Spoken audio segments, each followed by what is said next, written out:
The Bold and the Beautiful recap is officially out for Friday, August 1st, 2025.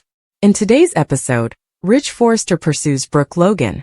Meanwhile, Katie Logan casts suspicion on Taylor Hayes' engagement. Nick Marone's flashbacks. Nick Marone is still in the port. The seaman recalls handing her a compass to help her navigate through life. Meanwhile, Eric Forrester continues to encourage Ridge to reconcile with Brooke. The patriarch warns that Brooke may not be present one day. Ridge scoffs, claiming that since they had a child together, Brooke will always be there. Wow, Ridge, are you entitled? Brooke Logan's wait. In Brooke's room, she recalls her battle with Ridge. The blonde plugs in her earbuds and hums while nibbling. Ridge knocks on the door, but she cannot hear him. When Brooke is dressed, Eric appears. He encourages her not to give up on Ridge yet. Brooke appreciates his comments, but she storms out the door, knowing she will meet Nick later. Read this. Discover what happened in the latest episode of BNB. Brooke texts Nick from a fountain, letting him know where she is. Brooke is overcome with memories of Ridge and wipes away a tear. Ridge approaches and strokes her arm. Brooke turns around, surprised to see Ridge. Katie Logan versus Taylor Hayes. Taylor is at Eric's home in Los Angeles. Katie appears to be seeking for Donna Logan. Katie wants to know how Taylor is doing with Ridge in Italy. They begin bickering. Taylor informs Katie that Ridge is no longer on the market. Katie believes that this is all about selecting sides. They then begin bickering about Eric's meddling. When Ridge returns, Taylor believes Ridge will still be engaged to her. Do grown-ups actually go around interfering and getting worked up about someone else's love life? This is all really weird to me. Read this. Jacqueline McInnes would leaves Bold and the Beautiful. How long will Steffi be gone? John Finnegan's determination. At the hospital, Bridget Forrester speaks with John Finnegan. Finn doesn't have any fresh information yet, but he plans to speak with Grace Buckingham today. Finn notices Grace strolling past his office and summons her. Grace does not have time right now. Finn comments that there is nothing on the internet about her excellent colleague. Grace tells them both that they will have to wait for specifics and then leaves. According to the Bold and the Beautiful spoilers, this should come as no surprise. Taylor's insecurities are manifesting themselves in her interactions with Ridge and Brooke. Continue reading below for everything you need to know. Taylor's insecurities are showing. As our readers are already aware, Taylor rushed to seek Ridge for his hand in marriage after discovering Ridge was envious of Nick Marone's presence near Brooke. Taylor is now urging Ridge to choose a wedding date before embarking on a business vacation to Italy with Eric and Brooke. Obviously, this woman is more than a bit envious. Of course, the internet had a lot to say about the situation. Some even wrote, "I couldn't believe she pushed Ridge to establish a wedding date after learning Brooke was traveling to Naples. Pathetic." Another show fan noted, "Even in the hospital, she acts completely out of character for Taylor. It simply doesn't work. Taylor should be a confident character who has evolved with age and is wise enough not to get between Ridge and Brooke anymore." The Bold and the Beautiful spoilers. What's next for Taylor? The character could be far more interesting than trying to get Ridge again, and always worried he will go back to Brooke. There was also this comment. The guy has been married several times before, and it has never stopped him from cheating or leaving his wife. Brooke is also involved in fashion and plays an essential role in the company. Whether Taylor likes it or not, Ridge and Brooke will be spending time together, so she should get used to it. She should trust her partner, but it's evident that she doesn't. Otherwise, she wouldn't be preoccupied with whether Brooke will go and rush to set up a date.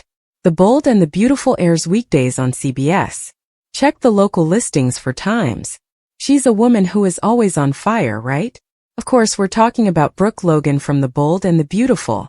Taylor knows Ridge has the hots for Brooke.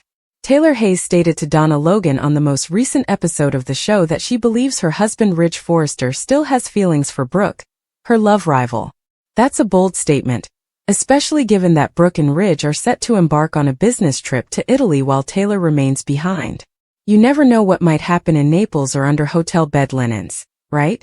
Some may believe Taylor is behaving insecure, but she is also being realistic. She is aware of Brooke's character, reputation, and previous actions. Taylor would be expected to try to persuade Ridge to join her on her vacation to Italy, but she has yet to do so. Instead, She completely trusts her husband to do the right thing and reject Brooke's advances. What is next for Taylor and Ridge? But then again, we're talking about Brooke Logan. If there's one thing we've learned about her in the past, it's that she's the type of woman who always gets her way, especially with the men in her life. We have a feeling Taylor's relationship status will change by the end of this vacation to Italy, and it won't be her doing. Watch this space because the drama is going to heat up. The bold and the beautiful spoiler. Taylor knew Ridge had the hots for Brooke. Needless to say, the bold and the beautiful fans will have to tune in every day to see what happens next. Eric Forrester sat alone in his study, the weight of time crushing down on his shoulders. The once unstoppable patriarch of the Forrester dynasty was now a man praised and questioned, his legacy tainted by decisions he couldn't escape. As he swirled the brandy in his glass, he looked at the design sketches on his desk, not his own but Ridge's, Thomas's, and Zen's. They were clever, innovative, and brave. Nonetheless, none of them possessed the eternal grace that he alone had originally infused into fabric. He sighed deeply, more aware than ever that time was passing him by, even as he fought to cling to old traditions. But he had one last plan in mind. A final compilation. One more stunning masterpiece to show the world why Eric Forrester was a legend. The family had started to question him. Ridge, while remaining respectful, gently guided him away from design discussions. Katie, always gentle, urged that he rest more. Even Donna, his loving companion, attempted to persuade him to live a gentler life filled with garden walks and leisurely brunches. But Eric was not prepared to retire. Not yet. The fire was still burning, and the drive pulsed beneath the lines on his face. He would not go peacefully into irrelevance. He'd show them all that he was still the heart of Forrester Creations. Meanwhile, Katie and Taylor's relationship deteriorated. What began as a disagreement of opinion had escalated into a full-fledged feud. Katie had grown protective, some would say territorial, of Bill Spencer. Though they were no longer romantically involved, she couldn't help but feel a possessive ache when Taylor engaged him in conversation about topics other than cordiality. Taylor, for her part, was not interested in revisiting previous dramas. She had recreated herself, discovered serenity in her profession, and no longer let men or their complicated past define her. But Katie's chilly stares and passive-aggressive remarks had begun to irritate her. It came to a head during a charity dinner held at the Forrester mansion.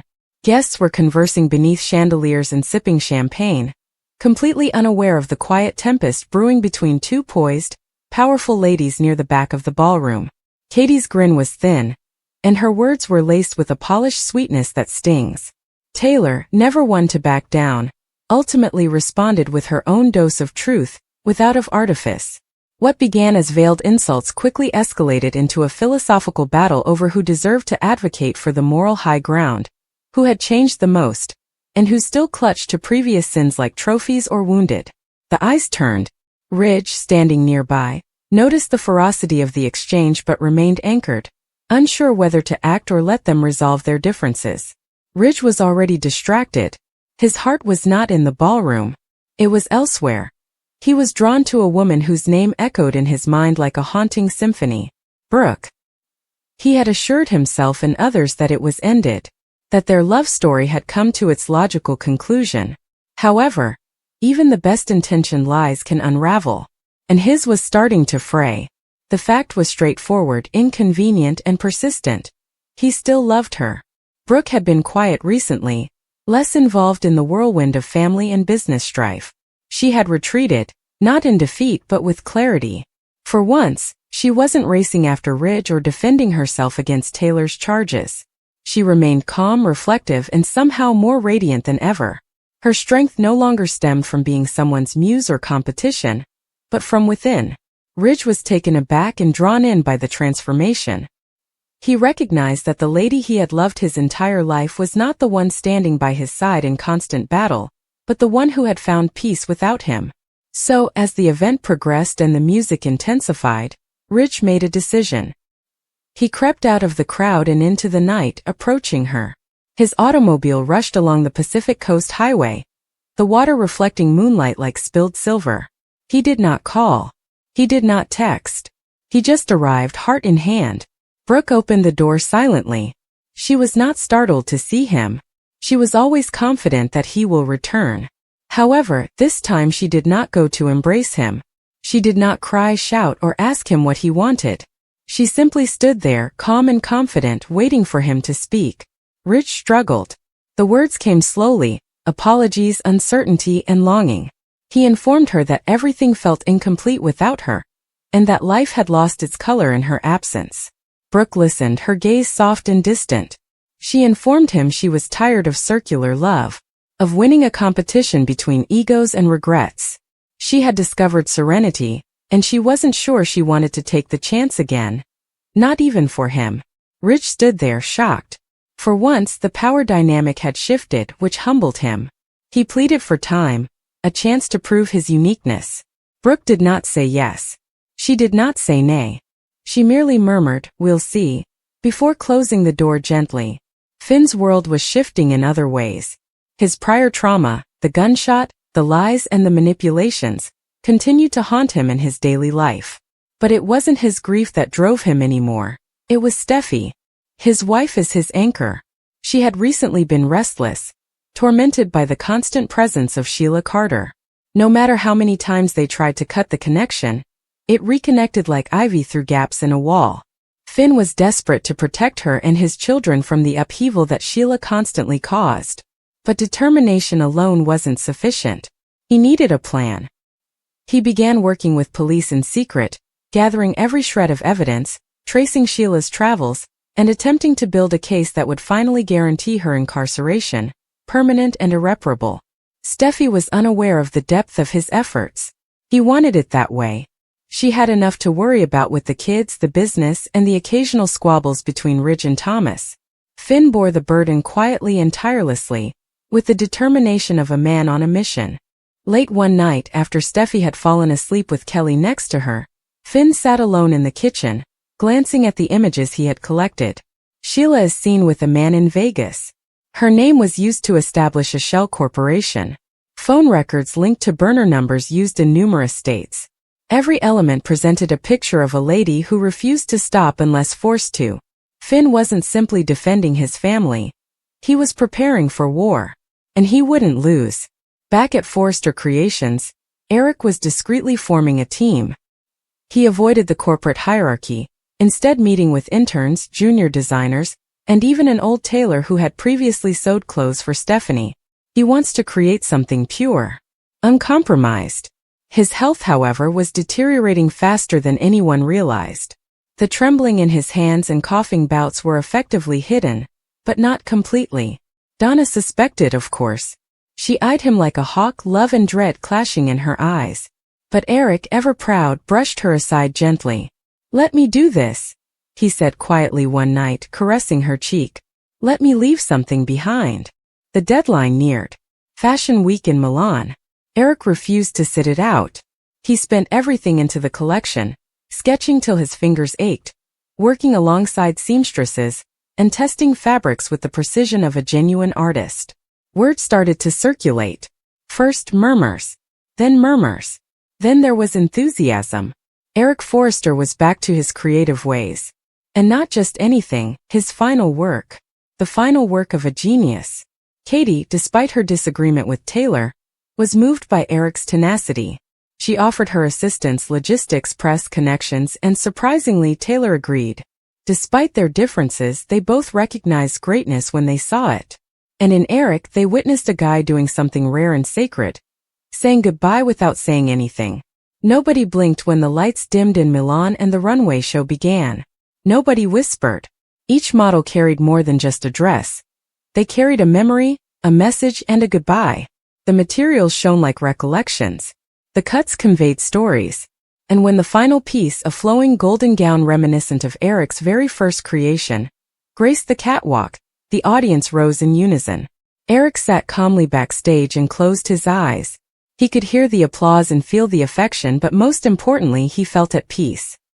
He'd made his jaw. He'd left his mark. And it was enough. Back in Los Angeles, life continued as usual. Never did. But something had shifted. Katie and Taylor, both suspicious, found common ground in admiration. Ridge, humbled, began the long process of self-reflection. Brooke, powerful and still, lived in the now, no longer waiting for others to save or define her. Finn, unwavering and loving, continued his modest battle against the darkness. And at the center of it all, the name Forrester meant something timeless once more. Not simply because of a structure or a company, but because one man chose to believe that art, love, and heritage were worth fighting for until the end.